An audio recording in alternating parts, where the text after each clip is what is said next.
तुम अपने स्वधर्म में स्थित हो, है ना। तो आत्मा का स्वधर्म क्या है? शांति, पवित्रता। क्योंकि आत्मा कैसी है, मैं आत्मा कैसे हूँ? मुझे ना देह का भान है। देह का जेंडर होता है, आत्मा का तो कोई जेंडर नहीं है ना। आत्मा स्त्री या पुरुष नहीं होती, आत्मा छोटी बड़ी नहीं होती, आत्मा काली गोरी नहीं होती, है ना। अगर होती भी है तो उस भान में हम रहते नहीं हैं, है ना। तो आत्मा काली गोरी होती है, लेकिन वो रूप के हिसाब से, शारीरिक रूप के हिसाब से जो काले गोरे का भान होता है वो नहीं है। आत्मा कोई बुजुर्ग या कोई युवा या उस प्रकार से जो शरीर का भान आता है उससे भी परे है।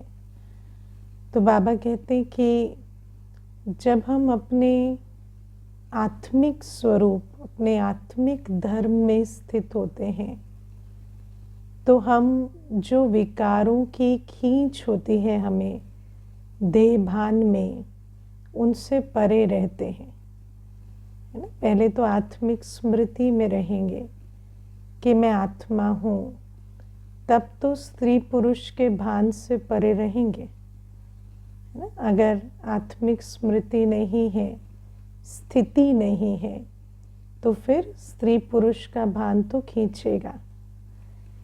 तो एक सिंपल सा जो नियम है वो ये है कि हमारी स्थिति के हिसाब से हमारी दृष्टि होती है। We perceive as we are, है ना। तो अपने आप को निराकारी आत्मा समझकर बैठेंगे। मैं आत्मा पवित्र हूँ, मेरा तो कोई ना जेंडर, ना रंग, ना रूप, ना कुछ, मैं तो एक छोटा सा सितारा हूँ। जब ये समझकर बैठेंगे तो फिर दूसरे का भी जेंडर या रूप या रंग या आयु या सुंदरता या कोई भी चीज़ दिखाई नहीं देगी। क्योंकि जो हम अपने लिए देखते हैं वही दूसरे के प्रति भी देखते हैं, है ना। आप देखना अपने अंदर जो भान ज़्यादा होता है, जैसे अगर अपने अंदर ये भान है कि मैं बहुत पढ़ी लिखी हूँ, तो हर एक की सबसे पहले एजुकेशन पे नज़र जाएगी कि ये कितने पढ़े लिखे हैं, है ना। अगर है कि मैं बहुत सुंदर हूँ देखने में शरीर के रूप से, तो फिर दूसरे के शरीर का रूप दिखाई देगा कि इनका रूप कैसा है या इनका अपीयरेंस कैसा है। तो बाबा कहते हैं इसीलिए सबसे पहले अपने को स्वधर्म में स्थित करना है। पहले स्वरूप में, स्वधर्म में, स्वपिता की याद में, है ना। तो बाबा कहते हैं जब अपने आप को स्थित करेंगे, एक होता है जानना, जानते तो हम सभी हैं, ज्ञान सुनते हैं तो आत्मा, मैं आत्मा हूँ, आत्मा का स्वरूप ये है, स्वधर्म ये है, जानते हैं।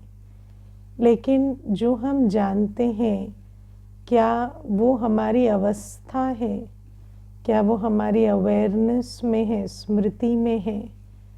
जब हम कर्म में आते हैं सारे दिन, तो क्या हमारी बुद्धि में एक ही चित्र होता है आत्मा का, है ना। अपने आप को जब सोचते हैं अपने विषय में, तो क्या चेयर पे एक छोटा सा बिंदु ये शरीर का चोला ओढ़ के बैठा है ऐसा लगता है, या ये देह याद रहती है? ये बड़ी बात है। और अगर अपने देह का भान है ना, मैं लंबा हूँ, ऊंचा हूँ, छोटा हूँ, नाटा हूँ, गोरा हूँ, काला हूँ, ये सब है, तो फिर दूसरे की देह भी दिखाई देगी, ज़रूर दिखाई देगी। उससे कैसे हो सकता है कि ना दिखाई दे? तो अपने आप को चेक करना है कि मैं सारे दिन किस भान में हूँ, अपने स्वरूप में, स्वधर्म में स्थित हूँ। पहले तो अपना स्वरूप बुद्धि में रहे, आत्मिक रूप, सितारे का रूप, और फिर उस रूप के आधार से स्वधर्म कि जब मैं हूँ ही बिंदु, तो फिर और क्या काम क्रोध लोभ की बात है, फिर तो हूँ ही छोटा सा बिंदु ना, फिर तो कोई विकार ही नहीं। तो उस पवित्रता की अवस्था में पहले अपने आप को बार बार अटेंशन दिला के स्थित करें। आजकल आप देखो दुनिया में सारे दिन क्या धंधा चल रहा है, हाँ, चित्र देखने का, दिखाने का, है ना। आजकल तो जूम पे भी बैठते हैं तो अपना चित्र देखते रहते शरीर का, है ना। दुनिया में चित्रों की दुनिया हो गई है आज। इंस्टाग्राम के आने के बाद या यूट्यूब शॉर्ट्स बनते हैं आजकल, तो आजकल क्या है आप देखो, मैं तो समझती हूँ जूम के पहले हमने शायद अपने आप को ऐसे मिरर में एक एक घंटे नहीं देखा होगा, लेकिन जब जूम में भी बैठते हैं तो अपना चेहरा सामने दिखाई देते रहता है ना। तो ये जो शरीर है, इस शरीर को देखने की, इस शरीर का जो चित्र है वो बुद्धि में कितना बैठने लगा। पहले तो मैं समझती हूँ कोई, मुझे याद है छोटे थे तो कोई 1-2 फोटोग्राफ होंगे जो साल में या 2 साल में खिंच जाते होंगे। आज भी एल्बम उठाते हैं तो बचपन के जो तस्वीरें हैं वो एक एल्बम में सिमट जाती हैं, है ना। कोई सैकड़ों तस्वीरें नहीं हैं, 20, 25, 30 तस्वीरें होंगी जो एक ही एल्बम में अभी तक भी सिमट जाती हैं। लेकिन आज तो आप देखो इंस्टेंट कैमरा है सबके हाथ में, सारे दिन अपनी ही तस्वीर खींचते रहते हैं, देखते रहते हैं, है ना। तो ये जो देह है इसको कितना देखते हैं, फिर आजकल रील्स बनाते हैं, कितना कुछ करते हैं, तो उसमें भी अपनी देह देखते हैं। वो सब देखते हैं तो दूसरों की देह कितनी देखते हैं। तो बाबा कहते हैं ऐसी जो हम आज जिस दुनिया में रह रहे हैं, इस दुनिया में ये तो है ही चित्रों की दुनिया, ये तो है ही। आजकल लोग कहते हैं अपनी फिजिकल इमेज सब कुछ है ना। फिजिकल इमेज पे कितना काम करते हैं। तो आप विचार करो कि ऐसी दुनिया में कैसे आत्मा स्वधर्म में स्थित हो। तो स्वधर्म में स्थित हो उसके लिए अपना स्वरूप याद रहे, ये देह भूले, सारे दिन बुद्धि में मैं माना सिर्फ सितारा दिखाई दे, और वो जो मैं आत्मा सितारा हूँ जिसका ना जेंडर है, ना कास्ट है, ना रिलीजन है, ना कुछ है।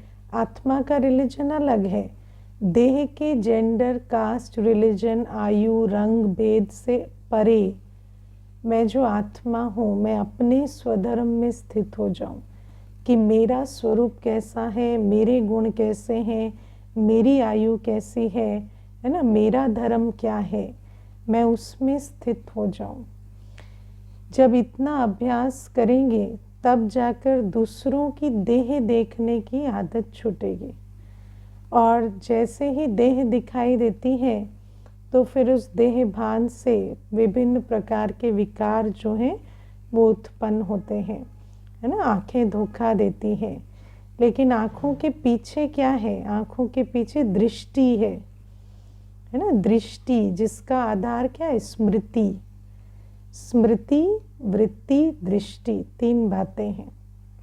तो जो हमारी स्मृति में है वैसी हमारी वृत्ति है, वैसी हमारी दृष्टि है, और उसी आधार से हमें सामने दिखाई देता है।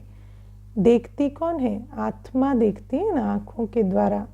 तो आत्मा की स्मृति जैसी है वैसी उसकी दृष्टि है, और वैसा उसको फिर दिखाई देता है। और जैसी हमारी दृष्टि है उस आधार से फिर हमारे संस्कार इमर्ज होते हैं। तो अगर किसी की देह दिखाई देगी तो फिर विकार भी उत्पन्न होंगे। तो बाबा कहते हैं ये जो सारा चक्कर है इसके लिए सबसे पहली बात क्या है कि हम अपने स्वधर्म में स्थित हों।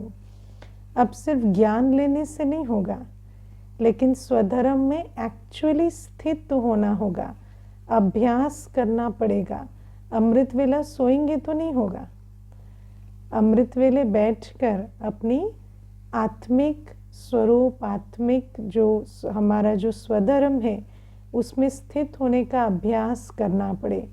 दिन भर काम काज करते उस स्मृति को बार बार इमर्ज करना पड़े, बार बार अटेंशन देना पड़े कि मैं किस स्मृति में स्थित हूँ। तो बाबा कहते ये पहली बात, आज बाबा हमें रूहानी नॉलेज दे रहे हैं ना, तो रूहानी नॉलेज में बाबा सबसे पहली बात बताते हैं कि आत्मा का स्वधर्म पता चला, स्वरूप पता चला। फिर रूहानी नॉलेज में बाबा हमें बताते परमात्मा भी है ना दुनिया में। आज बाबा क्यों कहते हैं परमात्मा भी है? क्योंकि दुनिया में ये एक बात बहुत प्रचलित है। मैं तो सेवा में जब आई तो सेवा में ही रहते मैंने बहुत सारे जो जैसे आत्माएं आते हैं तो हम उनसे भी उनकी मान्यताएं, जैसे आज बाबा ने कहा ना जितने मुख हैं उतनी मतें हैं। तो जैसे कोई नया आता है तो उसकी क्या मत है वो भी सुनते हैं, क्योंकि शुरू में तो पहले उनकी मत को भी जानना पड़ता है। तो मैंने तो सेवा में रहते ही जाना कि कितनी वैरायटी मनुष्य मत है ना। और मुझे आज तक कम से कम भी मैं समझती हूँ 50 लोगों ने तो ये बात कही होगी कि भगवान को मनुष्य ने बनाया है ना। क्या कहते हैं?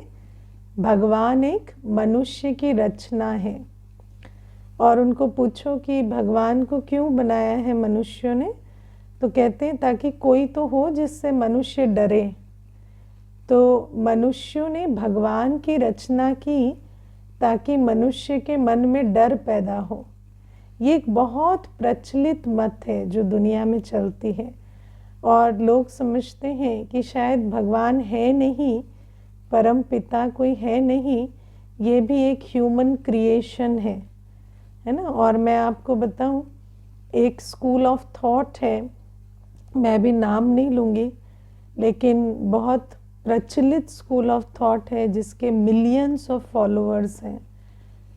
वो व्यक्ति कहता है कि भगवान जो है उसके हम सब टुकड़े हैं और उसने हमें नीचे भेजा है और हम इवॉल्व हो रहे हैं और हमारे साथ वो भी इवॉल्व हो रहा है। और जब हमारी एवोल्यूशन कंप्लीट हो जाएगी तो भगवान को अपनी पहचान मिलेगी।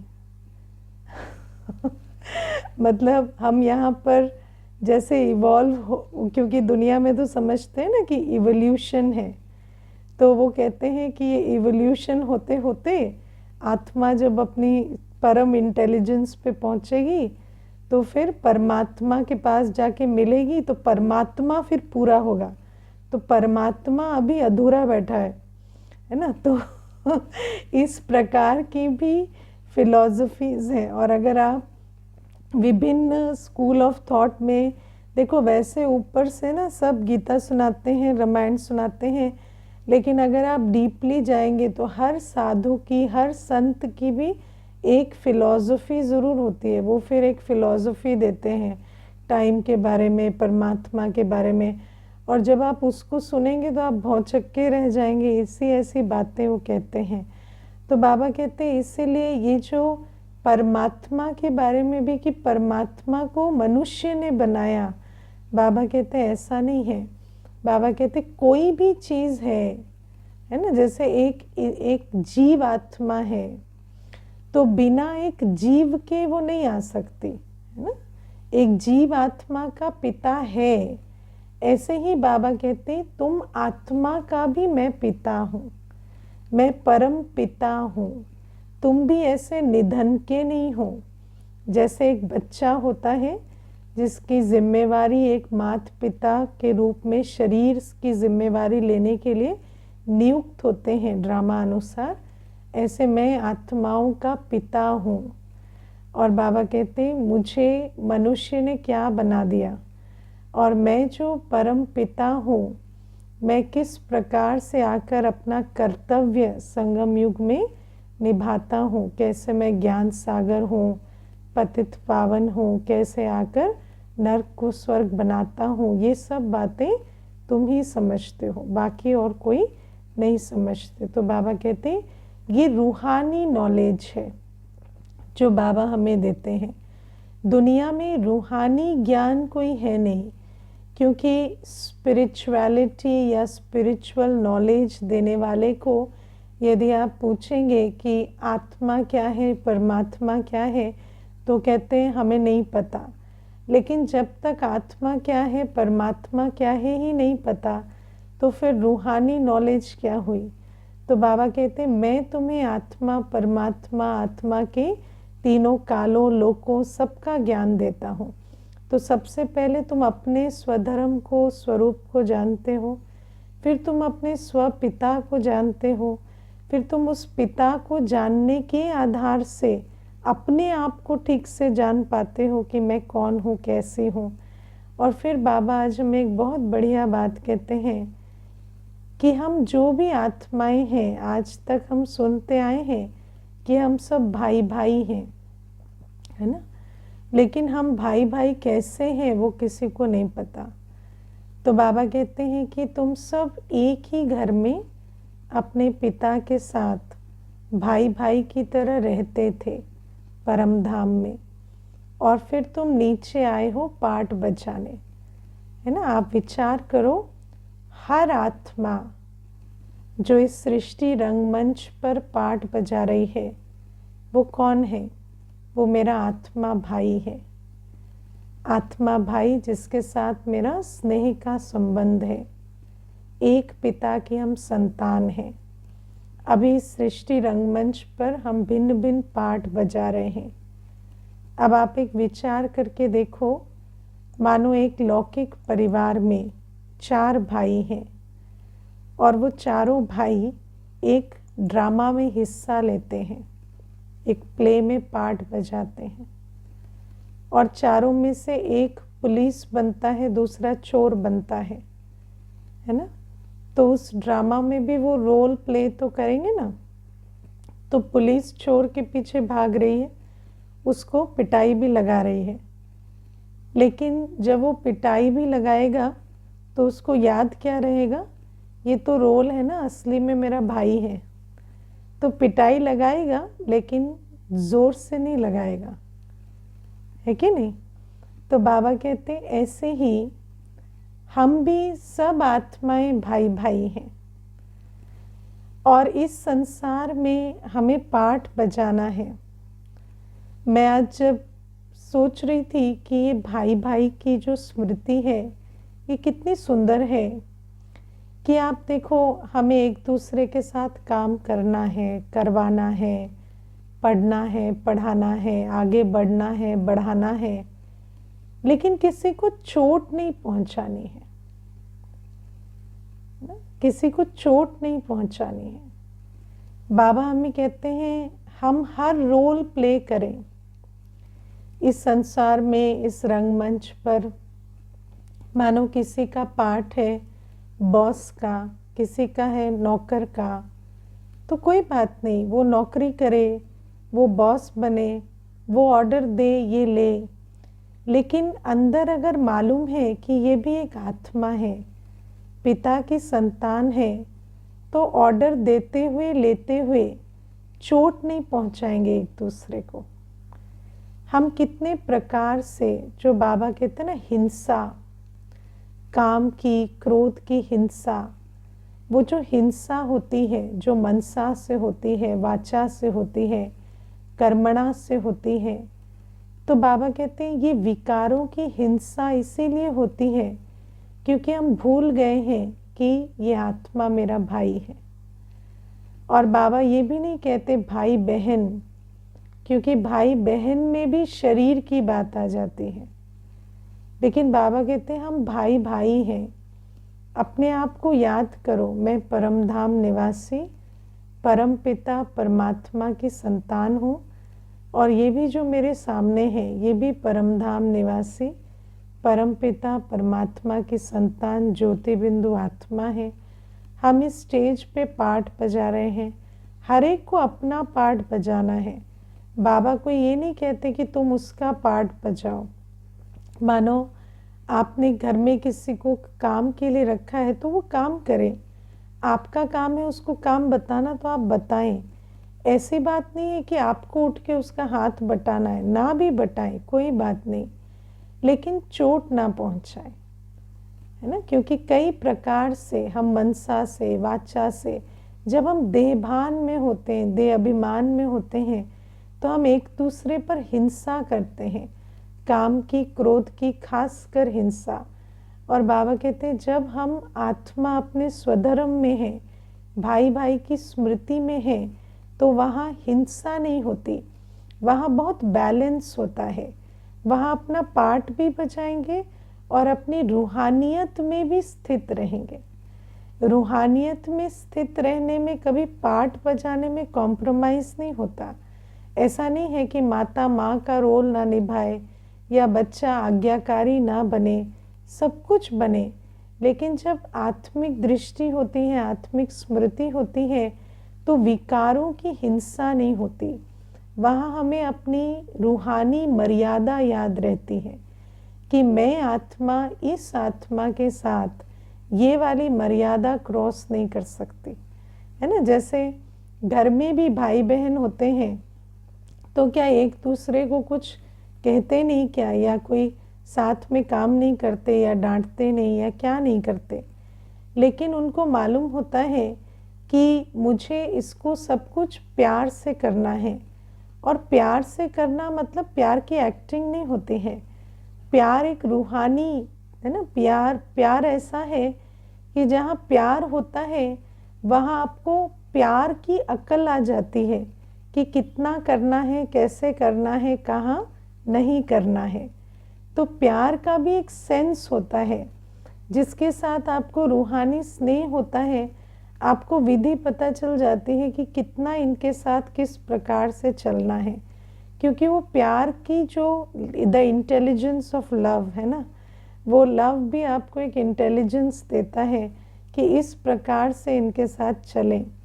तो बाबा कहते हैं इतना जब हमारे अंदर डीप डाउन ये आत्मा को जैसे रियलाइजेशन हो कि मैं एक आत्मा हूँ, शिव बाबा की संतान, और हर एक आत्मा जो मेरे आसपास है वो आत्मा भाई है, तो हम सारा रोल प्ले करते हुए, पार्ट बजाते हुए, हम संपूर्ण अहिंसक बन के चल सकेंगे। क्योंकि हमें अपनी पवित्रता की मर्यादा, अपनी रूहानी स्नेह की मर्यादा, अपने शांत स्वरूप की मर्यादा में स्थित होकर जब हम पाठ बजाएंगे तो कोई भी विकर्म बाहर भी नहीं बनेगा। ये बाबा हमें आज एक बहुत बढ़िया जो एक अच्छे से समझा रहे हैं इस बात को।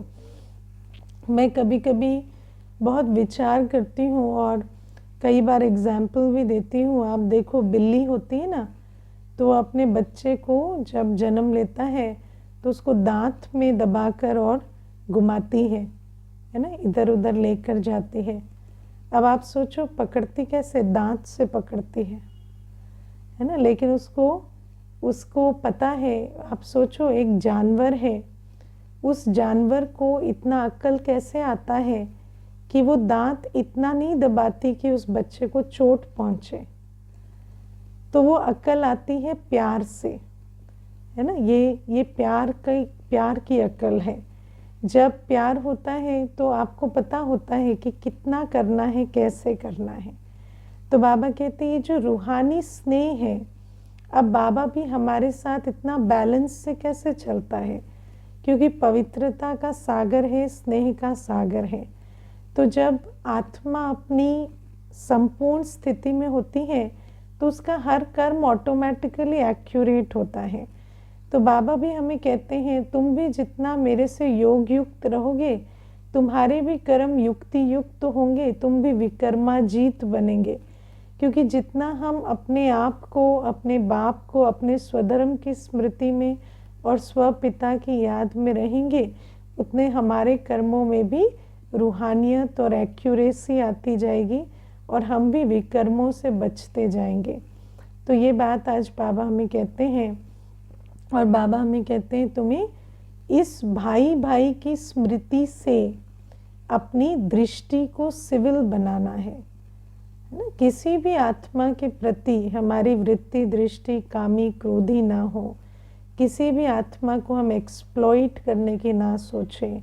वो कैसे होगा? जब हमारे अंदर ये भाई भाई की स्मृति पक्की होगी। और बाबा कहते तुम पूरा मीठा बनो।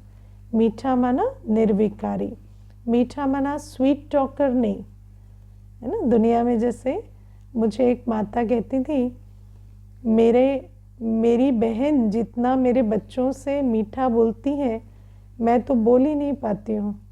वो तो बेटा बेटा बेटा एक एक सेंटेंस में बोलती है, लेकिन वो जो है मेरे बच्चों को गलत काम में भी लगाती है है ना। तो क्या है कि कई बार, है ना, दुनिया में भी कहते हैं कि जो वुल्फ होती है ना, लोमड़ी, बहुत स्वीट टॉकर होती है ना। वो कहानी भी सुनाते हैं ना रेड राइडिंग हुड की, तो उसमें लोमड़ी जो है वो स्वीट टॉक करके और उसको फंसाती है बच्चे को।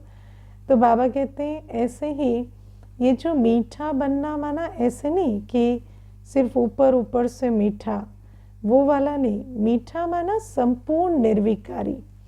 अभी गीत जब चल रहा था, मुझे बहुत अच्छा लगी वो लाइन गीत में थी, जितनी दुआएं देंगे उतनी दुआएं लेंगे, है ना। तो मीठा माना सब कुछ देखते, सब कुछ के बीच रहते हम दुआएं दे सके। मीठा माना अपने अंदर कोई विकार ना हो, किसी के कर्म देखकर, किसी का धन देखकर, किसी का रूप देखकर, किसी के अवगुण देखकर, कुछ भी देखकर मेरे अंदर कोई उत्तेजना ना हो। मैं सदा हर एक को दुआएं दे सकूं, शुभ भावना शुभकामना दे सकूं। तो बाबा कहते ऐसा मीठा तुम्हें अभी बनना है, लेकिन जैसा दिखेगा वैसा कर्म होगा, क्योंकि जैसी दृष्टि होगी वैसी कृति होगी। इसीलिए बाबा कहते दृष्टि को बदलो, हर एक को देखते। जब ये दृष्टि होगी कि ये तो एक छोटी सी आत्मा भाई है जो सामने बैठा है, तो बाबा कहते तब जाकर वो मीठापन आएगा, तब उस आत्मा के लिए रूहानी स्नेह सम्मान इमर्ज होगा। तो ये भी आज बाबा की जो मूल शिक्षा है। और फिर बाबा हमें बहुत सारी अच्छी अच्छी बातें बताते कि तुम ही को देवताओं और असुरों का अंतर मालूम है ना, या देवताओं और मनुष्यों का अंतर मालूम है। दुनिया में आप देखो, बाबा जब तक नहीं आते, रूहानी नॉलेज का हिस्सा, ये भी बहुत बड़ा हिस्सा है कि आदि में देवताएं कैसे थे और अंत में मनुष्य कैसे हो गए। तो देवी गुण क्या थे उसकी किसी को स्मृति ही नहीं। हमने तो जितने शास्त्र पढ़े उसमें देवताओं के वर्णन और हमारे चाल चलन में कोई ज़्यादा फर्क नहीं था, है ना। देवताएं भी छल कपट करते थे, झूठ बोलते थे, चोरी करते थे, सब कुछ करते थे।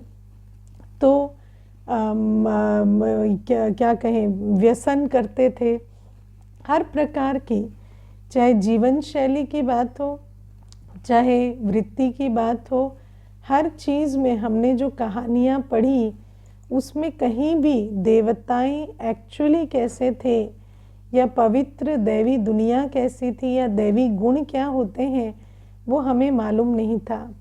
ये तो बाबा ने आकर हमें सर्वगुण संपन्न, 16 कला संपूर्ण, संपूर्ण निर्विकारी दैवी सृष्टि का शब्द चित्र खींचकर हमारी बुद्धि में बिठाया कि ऐसी होती है दैवी दुनिया, है ना। और फिर बाबा आज कहते हैं कि देखो मनुष्य की क्या हालत हो गई है, और फिर मनुष्य को इतनी बेअक्ली हो जाती है कि वो अपने को भगवान भी कह देता है ना, शिवो हम कह देते हैं। और फिर बाबा कहते कि पहले तो सन्यासी क्या करते थे, सुख का त्याग करते थे, लेकिन आजकल तो सुख का भी त्याग नहीं, विकारों का भी त्याग नहीं, कोई त्याग नहीं, सिर्फ नाम के सन्यासी हो गए। लेकिन बाबा कहते हैं अब मैं आकर तुम्हें बेहद का सन्यास सिखाता हूँ। ये जैसे दैवी गुण एक नई बात है जो बाबा हमें समझाते हैं, ऐसे बेहद का सन्यास भी एक नई बात है। दुनिया में सन्यासी अपने वस्त्रों से पहचाने जाते हैं, अपनी भस्म से पहचाने जाते हैं। सन्यासी का कोई वैसे कुछ नहीं होता, बाहर से बस कपड़े पहने, है ना। आजकल तो डिज़ाइनर कपड़े गेरुए पहन लेते हैं, है ना। तो ऐसा भी नहीं कि कोई त्याग के हिसाब से भी गेरुआ पहना। तो बाबा कहते हैं कि वो सन्यास उनका अलग, और उसकी भी पूरी बाबा आज ब्यौरा देते हैं कि किस प्रकार से आज तो बिल्कुल तमो प्रधान हो गए। आजकल तो हम देखते हैं सन्यासी कहलाते हैं, विवाह भी करते हैं, विकारों में भी जाते हैं, रंगीन कपड़े पहनते हैं, बहुत सज धज के रहते हैं और सिर्फ एक मोटिवेशनल स्पीकर बन के रहते हैं। लेकिन बाबा कहते हैं तुम बच्चों का है बेहद का सन्यास। बेहद का सन्यास है। बेहद का सन्यास माना क्या? बेहद का सन्यास माना भल गृहस्थ व्यवहार में रहो, लेकिन संपूर्ण पवित्रता, तन की, मन की, धन की, जीवन की, हर अंग की पवित्रता, संपूर्ण पवित्रता चाहिए। पतित दुनिया की मत, पतित दुनिया की चाल चलन, खान पान, रहन सहन, सबका हमने सन्यास किया हुआ हो। तो बाबा कहते कि हमारे जीवन में भले ही हम संसार के बीच रहते हैं, लेकिन हमारे जीवन में संपूर्ण पतित पने का संन्यास होता है। पतित दुनिया का पूरा संन्यास होता है। तो बाबा कहते ये जो बेहद का संन्यास है, ये एक बहुत नई बात है जो बाबा हमें बताते हैं, जो हमें दुनिया में कभी नहीं पता था कि इस प्रकार से भी सन्यासी बन सकते हैं। अब आप देखो, कम से कम हम सेंटर पर रहते हैं तो फिर भी सफ़ेद वस्त्रधारी होकर रहते हैं। आप घर गृहस्थ में रहते हैं, कोई लाल भी पहनते हैं, पीला भी पहनते हैं, नीला भी पहनते हैं, लेकिन इसका मतलब ये नहीं है कि सन्यासी नहीं है, है ना। तो बाबा कहते ये आत्मा को अभी बाबा ने सिखाया कि क्या भी पहनते हैं, कैसे भी हालातों में रहते हैं, परिवार में रहते हैं, व्यापार में रहते हैं, व्यवहार में रहते हैं, लेकिन कैसे 5 विकारों का संपूर्णतः संन्यास करके चलना है। और बाबा कहते हैं बेहद का संन्यास नई बात है जो बाबा हमें सिखाते हैं। यह है रूहानी नॉलेज। आत्मा कैसे बुद्धि बल से गृहस्थ व्यवहार में रहते सारी पुरानी दुनिया की रस्म रिवाज, चाल चलन, पतित पने का संपूर्ण संन्यास कर सकती है, ये बाबा ने हमें सिखाया। और बाबा ने इसकी विधि क्या सिखाई? जब हमें बाप पर निश्चय हो जाता है और घर गृहस्थ में रहते हमारा योग बाबा से लगते जाता है, तो ऑटोमेटिक पुरानी दुनिया से, पतित दुनिया से हमें जैसे वैराग आ जाता है और हम वहाँ रहते भी उसके आकर्षण विकर्षण के चक्र में नहीं आते। ये है वो विधि, राजयोग की विधि, जिससे परमात्म शक्ति के आधार से हम गृहस्थ व्यवहार में रहते भी संपूर्ण निर्विकारी रह सकते हैं। और फिर प्यारे बाबा आज हमें कहते हैं कि निराकार को याद करना, ये मैं तुम्हें सिखाता हूँ, है ना। दुनिया में चलते फिरते, है ना, श्री कृष्ण का नाम लेना या कोई भी देवता की पूजन करना, ये तो सबको आता है। भगवान का नाम लेते हैं, उठते बैठते समझते यही भगवान है ना। लेकिन बाबा कहते हैं निराकार को उठते बैठते चलते फिरते याद करना, ये नई बात मैं तुम्हें सिखाता हूँ। क्योंकि जब तक अपने को निराकारी नहीं समझेंगे तब तक निराकार को याद नहीं कर सकते। तो अपने को निराकारी समझकर कैसे निराकार को याद करें, ये विधि बाबा हमें सिखाते हैं। और बाबा कहते एक बार तुम अपने को स्वधर्म में स्थित कर लो और बाबा के साथ तुम्हारे बुद्धि योग लग जाए, तो फिर तुम्हें कोई बैठ के भी याद करने नहीं पड़ेगा। जैसे तुम चलते फिरते सारे दिन देहधारियों को याद करते हो, ऐसे तुम बाबा की याद में रह सकेंगे, है ना। और भी बाबा हमें बहुत सारी रूहानी ज्ञान की बातें आज बताते हैं। और बाबा आज बहुत अच्छी एक बात बताते हैं कि आत्मा पुनर्जन्म लेते लेते नाम रूप तो बदलती ही है, लेकिन पावन से पतित बनती जाती है ना। आत्मा, ऐसे तो दुनिया में कहते हैं कि आत्मा एक शरीर छोड़कर दूसरा लेती है, लेकिन एक शरीर छोड़कर दूसरा लेते लेते वो पावन से पतित बनती है, ये बात मनुष्य की बुद्धि में नहीं है। देखो, एक विचार करने की बात है। मनुष्य फिल्में बनाता है तो उसमें पुनर्जन्म दिखाता है तो सेम चेहरा दिखाता है ना। पिछले जन्म का चेहरा, इस जन्म का चेहरा सेम दिखाएंगे, क्योंकि रूप बदलता है, ये भी बुद्धि में बैठता नहीं है ना। अगर रूप भी बदल जाता है तो वो भी बुद्धि में बैठता नहीं है कि ये वही व्यक्ति है जो पिछले जन्म में ऐसा था, तो रूप को भी सेम रखते हैं। आप सोचो, ऐसी पतित बुद्धि में बाबा ये बात बिठाते हैं कि तुमने 84 जन्म तो लिए हैं, 84 रूप तो तुम्हारे बदले ही हैं शरीर के, लेकिन तुम देवता से कैसे मनुष्य बन गए, कैसे हर एक जन्म में तुम्हारी कला काया कैसे परिवर्तित होती चली गई, और कैसे तुम जो संपूर्ण निर्विकारी देवता थे वो आज ऐसे पतित बन गए। इस बात को बुद्धि में बिठाने में, देखो वैसे तो हम 84 जन्मों की कहानी सुन लेते हैं सीढ़ी के चित्र में, लेकिन जितना घोटेंगे तो बुद्धि में बैठेगा। इसलिए बाबा कहते स्वदर्शन चक्र फिराओ तो तुम्हें अपने आदि स्वरूप की स्मृति आएगी कि तुम पहले जन्म में कैसे थे, क्योंकि ये जो जन्म है इसमें रहते हुए उस स्मृति में स्थित होना कि हमारे 84 रूप तो बदले ही हैं।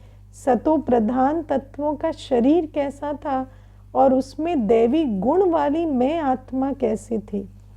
एक होता है देवताएं थे इस पे निश्चय करना, दूसरा होता है मैं देवता थी इस पे निश्चय करना। तो बाबा कहते इतना हमें अपने इस 84 जन्मों की कहानी को बुद्धि में फिराना पड़ेगा कि पूरी तरह से वो स्मृति जागृत हो कि कैसे मैं आत्मा ही पहले जन्म में संपूर्ण देवी देवता, कंचन काया भी और सीरत भी मेरी सर्वगुण संपन्न 16 कला संपूर्ण थी, और कैसे मैं ही पुनर्जन्म लेते लेते यहाँ आ गई। ठीक है, तो आज सारे रूहानी ज्ञान की बातों को बारंबार सिमरण करना। ओम शांति।